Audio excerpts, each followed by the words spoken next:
Do you remember all of those times when Donald Trump said that his campaign was spied on? We caught them spying on our campaign. First is that they spied on my campaign. Spy on my campaign! The biggest scandal was when they spied on my campaign.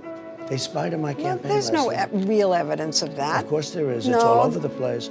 Well, it's looking like he'll be able to say "I told you so" to everyone who called him crazy.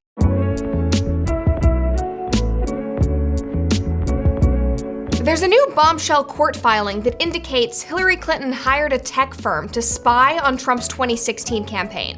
But there's more.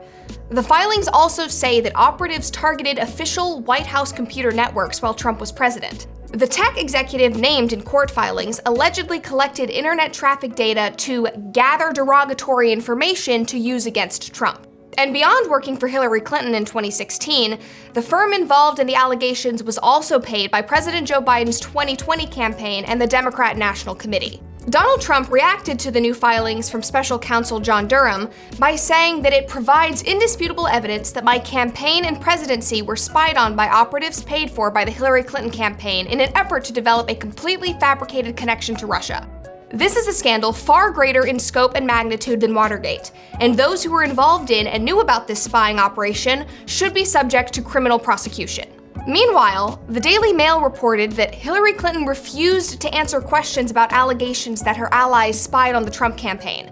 Pictures and videos from Daily Mail show Clinton ignoring a reporter's questions in New York City. The next day, Hillary said in a tweet that Trump and Fox are desperately spinning up a fake scandal. This all began in 2016, when a tech company was allegedly hired by Hillary Clinton's campaign to dig up dirt on Trump. Durham's filing says that the company targeted internet traffic at Trump Tower in New York, as well as Trump's Central Park West apartment building. One of the key players is Michael Sussman, who was a lawyer for the Clinton campaign. He has already been charged with lying to the FBI.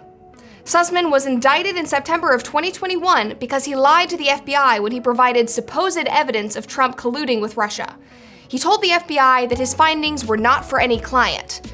But the indictment states that Sussman acted on behalf of specific clients, namely the Hillary Clinton presidential campaign. The indictment also stated that the lie misled the FBI general counsel and other FBI personnel concerning the political nature of his work. The other player is called Tech Executive One, and attorneys for Rodney Jaffe confirmed that he is the one named by Durham.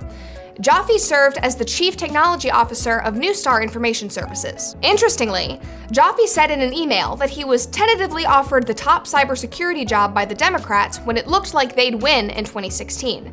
He goes on to say, "I definitely would not take the job under Trump." Soon after James Comey took the helm at the FBI in 2013, Jaffe received the FBI's Director's Award. Okay, so you might be wondering, how exactly did they spy on Trump? Were they intercepting phone calls or emails? Well, the recent court filing isn't a final report, so we don't know the full extent of what happened. But here's what Durham did reveal. In connection with these efforts, meaning alleged spying on Trump, Tech Executive One exploited his access to non-public and/or proprietary internet data. Tech Executive One also enlisted the assistance of researchers at a US-based university who are receiving and analyzing large amounts of internet data in connection with a pending federal government cybersecurity research contract. Durham goes on to allege that Tech Executive One tasked these researchers to mine internet data to establish an inference and narrative tying then-candidate Trump to Russia. In doing so, Tech Executive One indicated that he was seeking to please certain VIPs, referring to individuals at Law Firm One and the Clinton campaign. In summary, the indictment alleges that Sussman worked with Jaffe and the tech company to create a story connecting Trump to Russia. These phony charges of Russia. The filing says that Sussman and Jaffe were in contact with another lawyer who was working for the Clinton campaign. Here's how it appears the tech firm attempted to connect Trump to Russia. The group had access to DNS data, which showed the websites that computers and phones were accessing. The filing doesn't indicate that operatives could see activity on computer screens, but the group would know the exact websites that people in Trump Tower or the White House were accessing. Their plan was then to tell the FBI about Trump Tower computers accessing or communicating with Russian entities. What's most shocking in all of this is that the spies didn't stop after the 2016 election.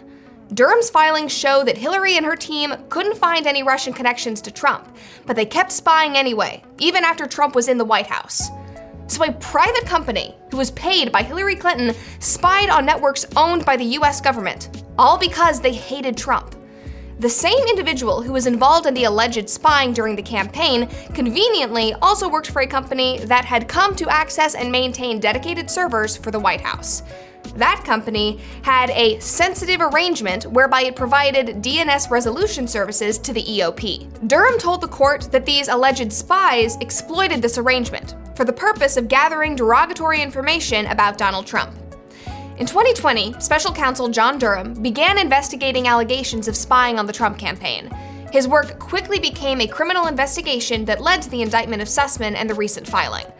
Trump has said more than a few times that there was a witch hunt by Democrats and Robert Mueller as they attempted to prove he colluded with Russia. And now they continue the outrageous impeachment witch hunt. Just a phony witch hunt. The entire thing has been a witch hunt. Sinister witch hunts, hoaxes, scams. Impeachment witch hunt. Now we go again. Trump was eventually acquitted during the impeachment trials. And even Mueller finished his investigation by saying that investigators did not find that the Trump campaign or anyone associated with it conspired or coordinated with the Russian government. Former Director of National Intelligence, John Ratcliffe, said that the government knew long ago that Donald Trump did not collude with Russia. However, former officials like John Brennan and James Comey continued to make statements to the media suggesting the opposite. Once they were put in the hot seat in front of Congress, however, Brennan and Comey changed their tune. One analysis found that CNN was the only network to mention the story, and that only lasted for a couple of minutes total. When news outlets like the New York Times do cover the story, they focus on what conservatives are saying. They downplay the stunning claim from a federal prosecutor that the Clinton campaign was connected to spying on Trump. Now, after Durham's latest filing, it looks like the witch hunt may have begun long before any of the hearings on Capitol Hill. The supposed spies were hired in a scheme by the Clinton campaign to tie Trump to Russia. The court proceedings are far from over, and we'll be following them closely to see what happens next. I'm Brett Cooper, thanks for watching.